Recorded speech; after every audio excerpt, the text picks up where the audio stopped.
Bien, bien.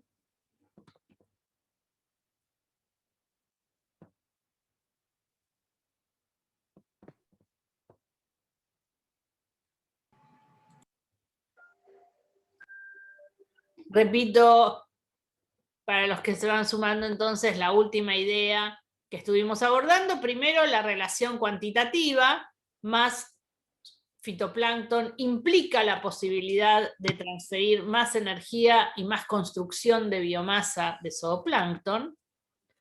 Y por otro lado, que también la distribución del zooplancton se asocia mayormente a la distribución del fitoplancton, es decir, está donde está su comida. Por eso esta asociación vertical con el fitoplancton, y recordamos, el fitoplancton no tiene la misma distribución vertical en lagos oligotróficos que en lagos eutróficos, así que lo mismo podríamos esperar de la distribución del zooplancton.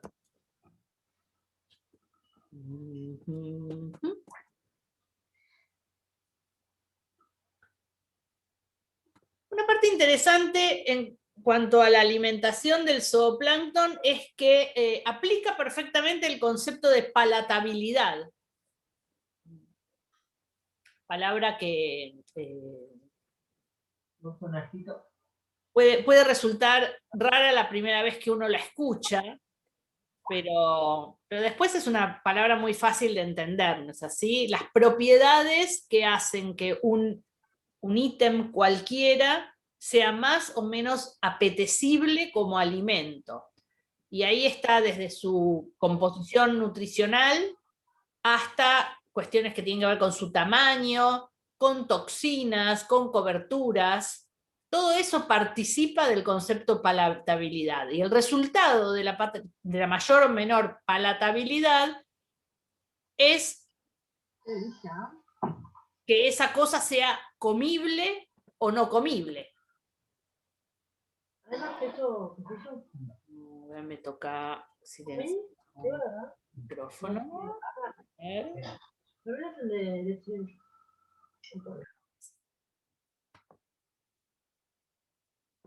¿Les resulta entendible, fácil el concepto de palatabilidad? ¿Lo pueden asociar con el fitoplancton o con el alimento que tiene disponible el zooplancton? Sí. Genial, genial. Sería como la más preferible también, ¿no? Tal cual, tal cual. El resultado es que en tanto el organismo que estudiemos sea selectivo, va a ir sobre una fracción chica, acotada del espectro de la oferta alimentaria. Y ahí entonces participan estas cosas que decíamos respecto de las estrategias del alimento, del sujeto que va a ser comido para evitar ser comido, versus las estrategias del que se alimenta para tratar de engullir la mayor cantidad de biomasa posible, ¿no es cierto? Como resultado, entonces, vemos que en lo que hace a rangos de tamaño, para el zooplancton, algunas especies del fitoplancton quedan demasiado chicas y escapan a los aparatos de filtrado, o ya no es interesante invertir energía en tomarlas y en digerirlas porque rinden poco.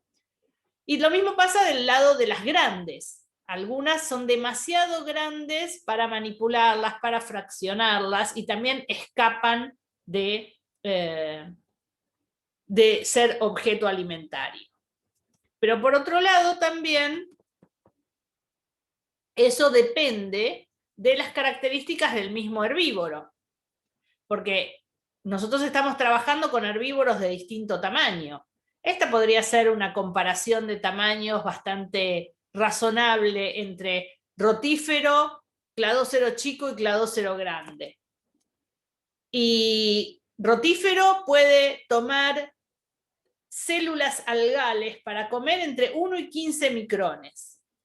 Cladócero chico toma entre 1 y 30 micrones, cladócero grande toma entre 5 y 50 micrones. Entonces vemos que la capacidad de ingesta de cladócero grande es muy superior a la capacidad de ingesta de los otros dos, y que incluso se superpone en su rango de objetos a comer con los otros, con lo cual puede competir de manera fuerte.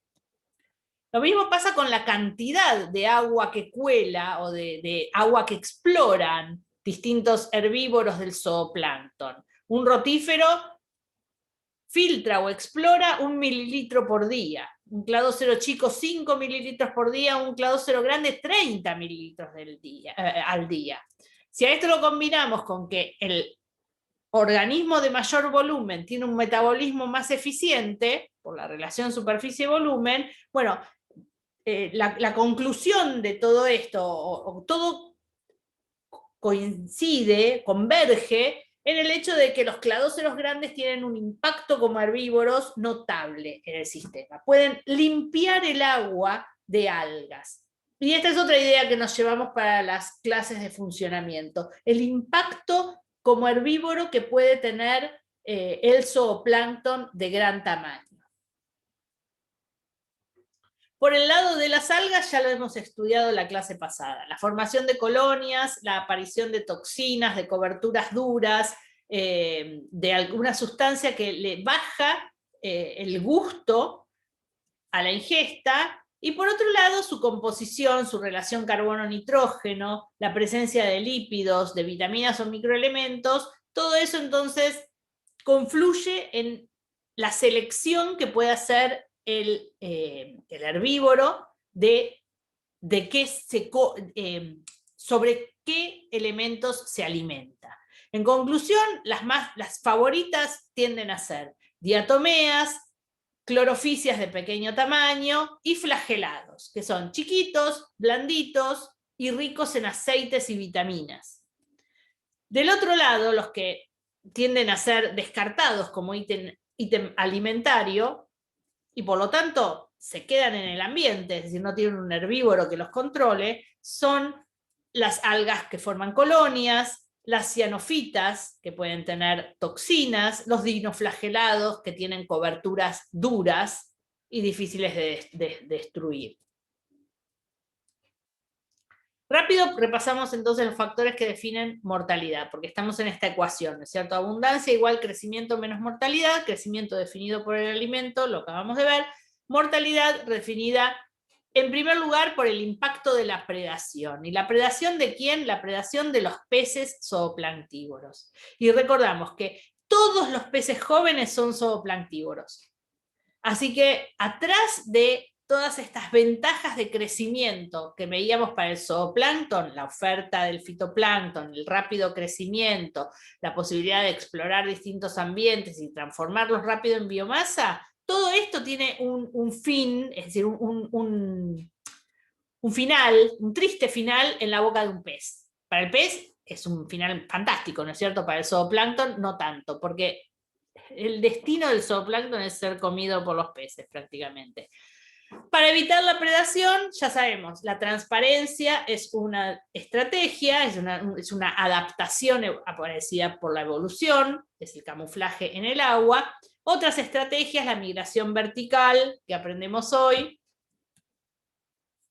la aparición de cascos, yelmos o espinas para dificultar que un macroinvertebrado pueda predarlo.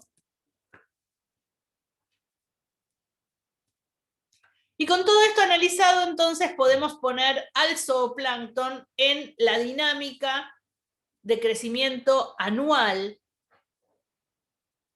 en un lago típico de región templada.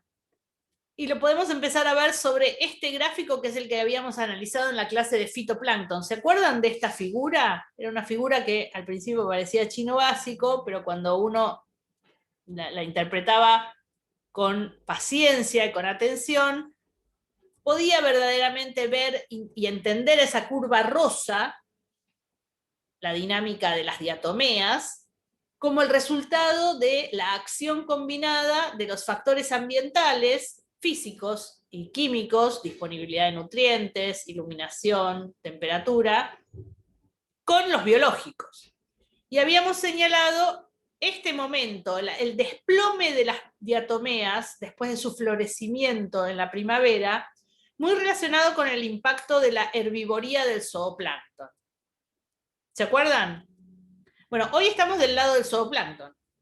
Hoy estamos viendo a este bloom algal de la primavera como un festival de comida. Entonces, para el zooplancton, aumenta la temperatura del agua, con lo cual todos los procesos biológicos se despiertan. Y además, tenemos comida a lo pavote. ¿Qué le va a pasar a las poblaciones de zooplancton? También explotan. Fundamentalmente aquellas que tienen rápido crecimiento, es decir, cladóceros y rotíferos. Y eso efectivamente es lo que vemos en el gráfico que combina. Acá tenemos la secuencia de los meses para el hemisferio norte, y acá tenemos la biomasa del fitoplancton en las curvas de abajo y la biomasa del zooplancton en las curvas de arriba. Entonces, si veíamos la del fitoplancton, veíamos este crecimiento demográfico, decíamos que a esta oferta alimentaria le sigue, ¿qué le sigue? El aumento demográfico de cladóceros y rotíferos. Y esta explosión de cladóceros y rotíferos es la que provoca esta caída del fitoplancton. Y esta caída del fitoplancton, que es tan dramática normalmente, que clarea el agua. Es decir, el agua que se puso verde por la explosión de las diatomeas en primavera, por impacto de la herbivoría de los zooplanctontes, vuelve a estar clara, vuelve a estar limpia el agua. Porque todo lo que creció del fitoplancton, se lo comió el zooplancton. Y aparece entonces esta llamada fase de aguas claras al final de la primavera o al principio de verano. No tiene un día, no es una fecha en el calendario, sino que dependerá de las condiciones de temperatura y de crecimiento de ese año. Ahora bien, el aumento de la biomasa del zooplancton, porque se comió el fitoplancton, activa, más que reactiva, activa el reciclado de nutrientes en el epilimnio, en el que explicamos con detalle en el primer bloque de la clase. Y ese reciclado en el epilimnion impulsa esta segunda fase de crecimiento del fitoplancton. ¡Wop! Que no importa si son las mismas, es decir, ya sabemos que no son las mismas diatomeas de la primavera, porque esas no pueden crecer bajo las condiciones que imperan en el verano medio. Serán reemplazadas por clorofisias, serán reemplazadas por cianofisias, dependerá del ambiente. Pero sí ocurre que hay un nuevo pulso de disponibilidad de nutrientes en el epilimnion que reactiva este crecimiento. Que atención, no es un pulso de nutrientes producto de la mezcla anual del ciclo de estratificación térmica, sino que es un reciclado corto en el epilimnion gracias a la acción del zooplancton. Pero también se termina la felicidad para el zooplancton.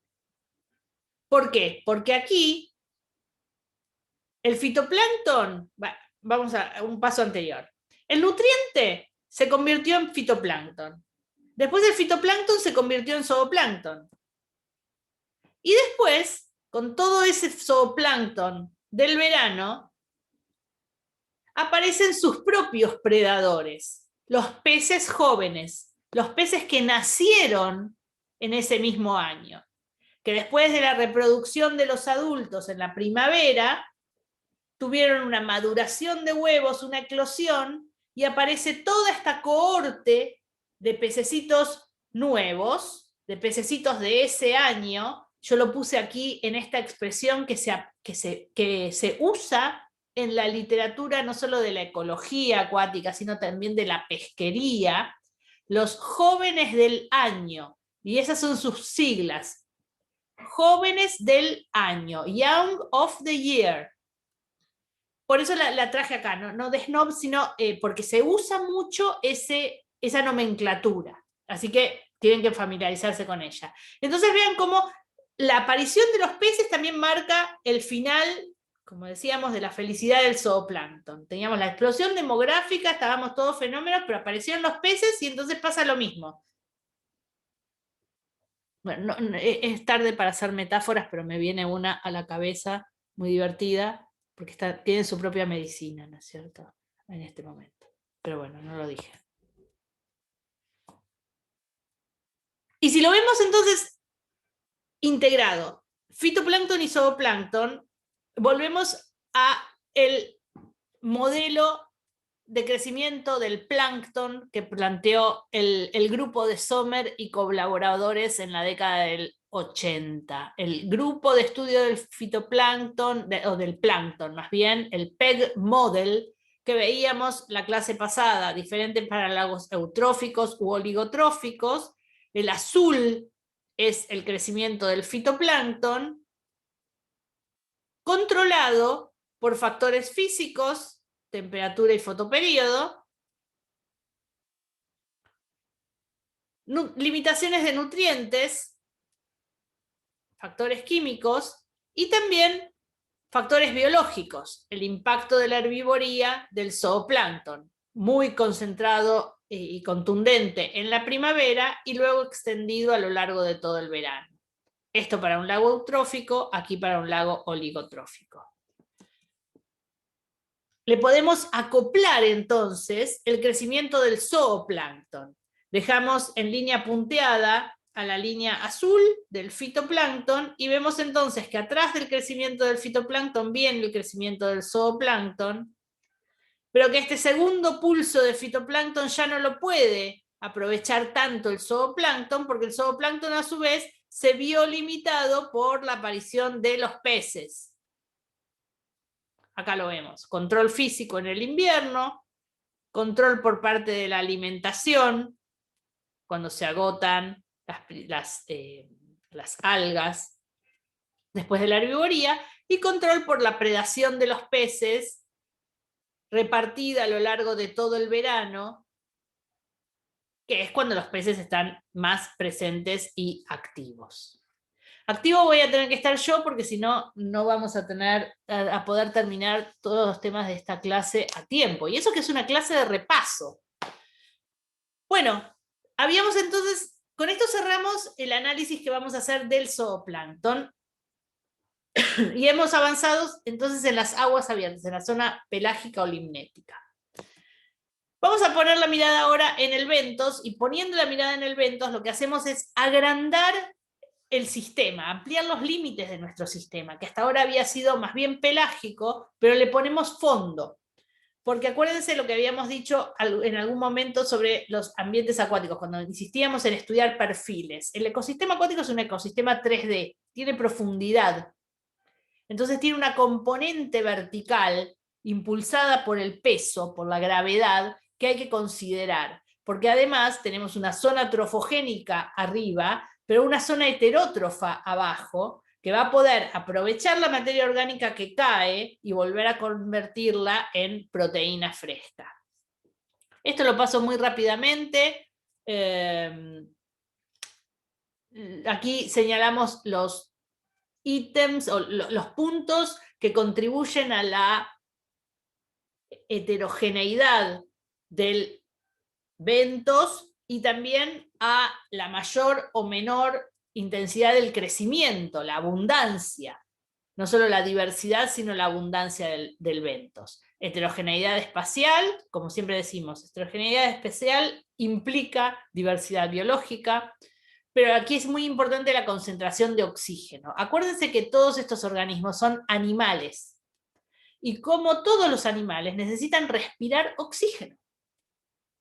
Así que todos ellos lo van a tomar del disuelto en el agua, pero si no hay, no puede haber animales. Entonces, en aquellos fondos anóxicos va a ser necesaria la aparición de adaptaciones, primero en los hipóxicos, ¿no es cierto? En los anóxicos no hay adaptación que valga. Los anóxicos no tienen fauna del bentos, lo que tiene solamente son bacterias anaeróbicas. Pero en ambientes hipóxicos, 1 miligramo por litro, 2 miligramos por litro, son necesarias adaptaciones para poder captar ese oxígeno y garantizar la supervivencia. La temperatura es muy importante para modular el crecimiento del zoobentos, Y también otra consideración importante es calidad y cantidad de la oferta alimentaria, porque lo que cae después de una historia de transformación, es decir, no es lo mismo que caiga una diatomea primaveral recién crecida, que está cargada de aceites y de vitaminas, que caiga un pedazo de hoja de totora, que es pura celulosa. Entonces, la calidad del aporte alimentario es muy importante. Tampoco es lo mismo si esa hoja de totora cayó recién, con lo cual es pura celulosa, o si cayó hace 15 días, que no es solamente celulosa, sino que tiene un biofilm de bacterias y de hongos que la están fagocitando, le están bajando la relación carbono-nitrógeno y le están aportando con sus masas de bacteria y de hongo un montón de componentes nutricionales importantes. Todo eso define entonces la oferta alimentaria para el zoobentos. Zoobentos es una palabra que implica hábitat, están viviendo en el fondo. Pero otra forma de mencionarlos es hablar de macroinvertebrados, como decíamos al principio de la clase. Invertebrados de tamaño grande comparado con el zooplancton, porque los podemos ver a simple vista. Y aquí entonces tenemos zoológicamente son muy, muy variados y diversos. La verdad es que es muy interesante todo el conjunto de los macroinvertebrados. Tenemos gusanos planos, gusanos redondos, gusanos segmentados, moluscos, artrópodos, patas articuladas de distintos tipos, como estos camarones, muchos insectos que tienen, como estos que vemos acá, un adulto alado, pero ninfa acuática, otra vez en el grupo de los odonatos o de los efemerópteros. Hay algunos otros que también el adulto vive bajo el agua, como estos hemípteros que vemos aquí, los remeritos o los velostomas, tristemente famosos, puedo decir. Bueno, y otros que tienen larva acuática, ¿no? Ninfa mencionábamos antes, larva como Caoborus, como los mosquitos, como los quironómidos.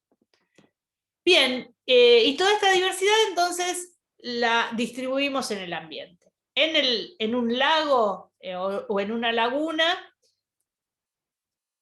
dos zonas bastante diferenciadas son la zona litoral y la zona profunda de aguas más abiertas, que tienen distinto tipo de aporte de materia orgánica, tienen distinta oxigenación, distinta incidencia de la luz, distinta variedad en lo que hace al tipo de fondo, por lo cual siempre vamos a encontrar más diversidad y más biomasa en la zona litoral que en la zona profunda de las aguas abiertas.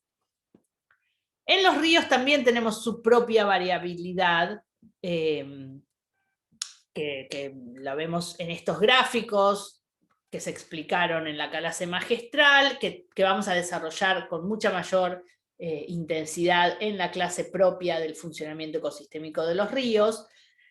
Pero además, en los ríos, el grupo de los macroinvertebrados del fondo o de la zona litoral cobra una doble importancia, porque ya no solamente son siempre importantes, sino que en el río falta el plancton.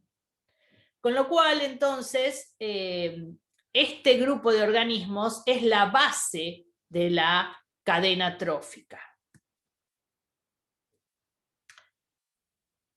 Distintos tipos de ítems alimentarios, no todo es materia orgánica que cae, tenemos detritos, tenemos materia orgánica que cae, pero en buen estado de conservación, como las diatomeas de primavera. Tenemos el perifiton también, que es un importante ítem alimentario para gran parte de estos organismos del bentos, y muchos de ellos, como siempre, aparece la estrategia predadora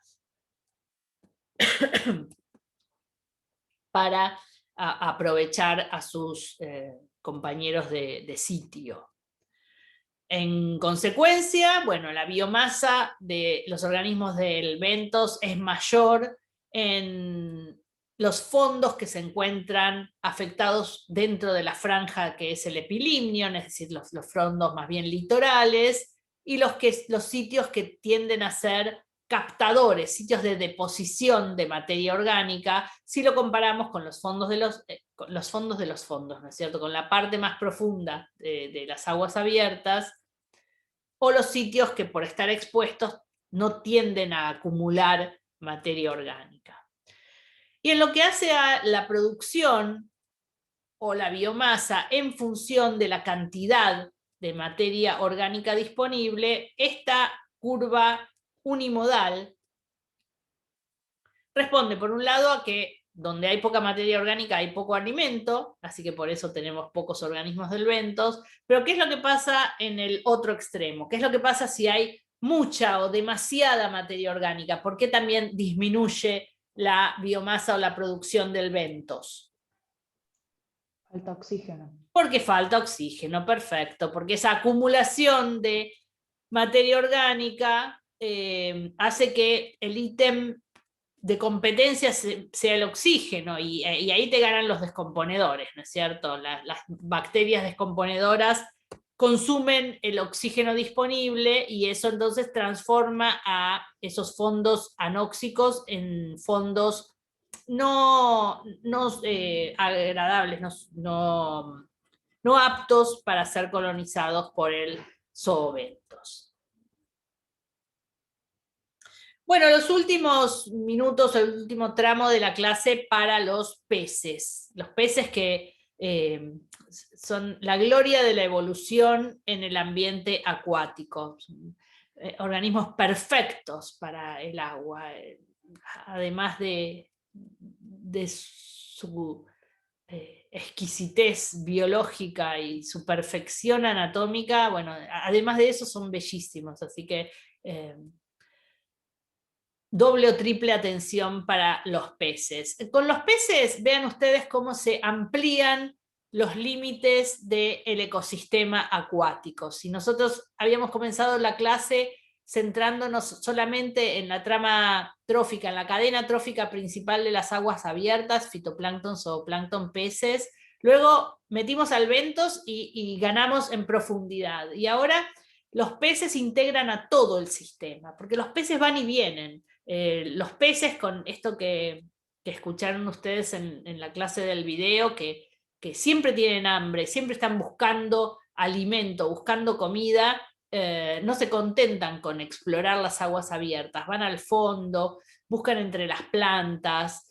Es cierto que existe especialización alimentaria en los peces adultos, y algunos son más bien bentívoros, más bien detritívoros o más bien piscívoros, pero siempre los peces están dispuestos a ingerir lo que encuentran, así que son los grandes integradores y también son ingenieros, son organizadores de la trama trófica en todos los ecosistemas acuáticos. Y preparando la clase, me vino a la cabeza esta imagen. ¿La conocen esta imagen? ¿Qué es lo que estamos viendo allí? Sí, si eran generalistas, especialistas, ¿no? Y si eran generalistas especialistas, que está bien, pero ¿quiénes? Los pinzones de Darwin, ¿no? Esos son los pinzones de Darwin, muy muy bien. Seguro que todos los han encontrado en algún momento de sus estudios en esta carrera o en el colegio, o de puro gusto de leer a Darwin, ¿no es así? Los pinzones y la radiación adaptativa a partir de la partición de nichos alimentarios. ¿Y por qué me vino a la cabeza? Porque todos conocemos a los pinzones de Darwin. Creo que hasta lo voy a decir con muchísimo cariño, pero hasta un abogado conoce a los pinzones de Darwin. Son recontra conocidos los pinzones de Darwin. Todo el mundo sabe quiénes son. Sin embargo, la radiación evolutiva de los peces es muchísimo más enorme, y de vuelta, están bajo el agua y todos pensamos que todos los peces son más o menos parecidos, y que bueno, es un pescado, ¿no es cierto? Es más o menos así, termina en una boca, tiene un ojito, dos ojitos, pero la radiación de los peces, la riqueza de los peces es increíble. Hay más especies de peces que de todos los otros vertebrados juntos, así que verdaderamente los peces son un mundo. Esta imagen es la radiación evolutiva, la radiación adaptativa de un género, Aplocromis, que es un cíclido, en un lago de África. Y vean ustedes la cantidad, la variedad de formas de la boca, también como los pinzones. La forma de la boca tiene que estar al servicio del ítem alimentario.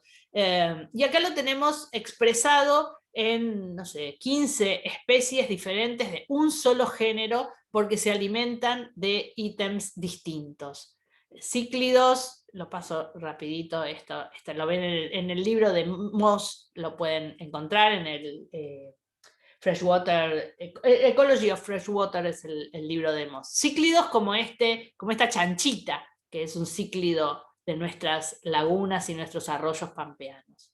Paso muy rápido lo de los peces, porque ustedes, se supone que algo tendrían que haber estudiado y aprendido en zoología, y si no, con el material de la clase magistral y de sus apuntes, la variedad y su inserción en el árbol evolutivo de los cordados, su cuerpo completo. El pez es un animal maravilloso y diverso hasta en sí mismo, ¿no es cierto? Su estructura, su esqueleto completo, los músculos, la estructura respiratoria, que también es una de las cosas que nos vamos a llevar a la clase que viene sobre el funcionamiento de ecosistemas de lagos. Los peces tienen corazón, tienen sangre, circula sangre por sus venas, arterias y capilares. ¿Ves? Pensamos que es solamente un paquete de carne con escamas y no, su fisiología completamente adaptada al agua y riquísima en su complejidad. Bueno, las paso rápido porque ustedes ya las vieron, ciclo reproductivo, y porque me estoy quedando sin tiempo y querría terminar más o menos a horario porque bueno, es bastante tarde. La diversidad relacionada con la superficie, no solo, diversidad con la heterogeneidad ambiental. Heterogeneidad ambiental con tamaño del sistema, y en este caso, diversidad de peces muy asociada con el tamaño de la cuenca de drenaje, como una expresión última del origen de los recursos. La biomasa de peces asociada, ya la habíamos visto esta diapositiva, como el índice morfoedáfico, es decir, la relación entre un subrogante de los nutrientes, los sólidos disueltos totales, y la profundidad del sistema, explica o se traduce en la producción, incluso la producción pesquera de los cuerpos de agua.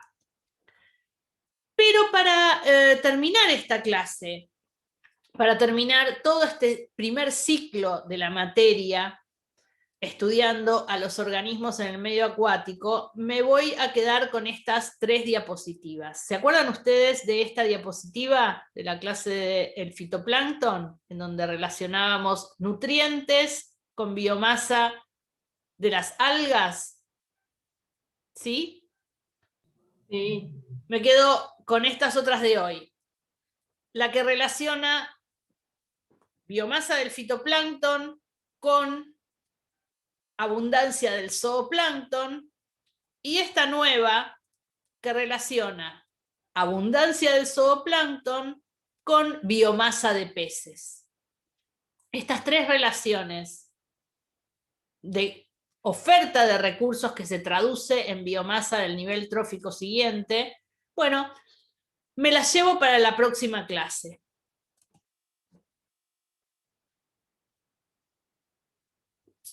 Sobre la cual vamos a empezar a estudiar entonces el funcionamiento de los lagos. Con esto entonces terminamos la clase de hoy y terminamos la primer parte del conjunto de clases. Este viernes van a tener trabajo práctico asociado, el primer trabajo práctico de consumidores, trabajo práctico focalizado en el zooplancton. La semana que viene van a tener el primer parcial. que va a abarcar todos los temas hasta la clase de hoy. El lunes va a haber una teórica nueva, una teórica que pertenece a la segunda parte del año, pero los temas de la teórica del lunes no se toman en el parcial que van a tener el 21, ¿de acuerdo? Pasan a integrar la segunda evaluación, porque pertenecen a funcionamiento del ecosistema que nosotros lo vemos después en la parte integradora. Por mi parte, entonces, terminamos la clase ahora. Si hay preguntas, no tengo ningún problema de abrir otra vez el Zoom, así que me quedo todo lo que ustedes necesiten. Para los que se van yendo, los saludo. Me agrada mucho verlos en las clases. La verdad que para mí es un fenómeno inexplicable.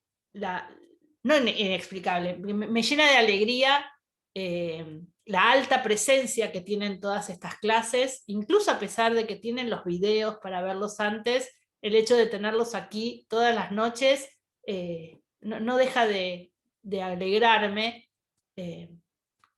Así que, nada, me pone muy contenta su presencia en clase. Espero que sea verdaderamente útil, no para que le vaya bien en el examen, cosa que deseo mucho, sino que estén aprendiendo para sus carreras. Ojalá así sea.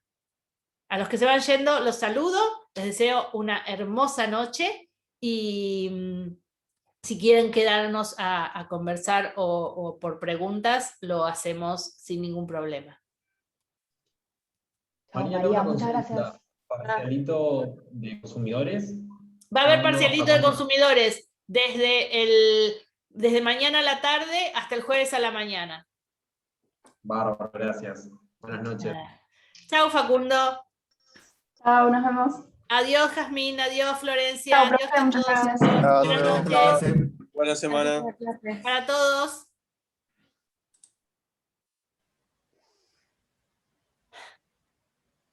Adiós a todos los que van apagando sus compus. Chau, Fer. Chau, Adiós. Luciana, Nahue. Chao, María. Adiós. Nos vemos. Hasta mañana. Chau, chau. Chau, Nahue.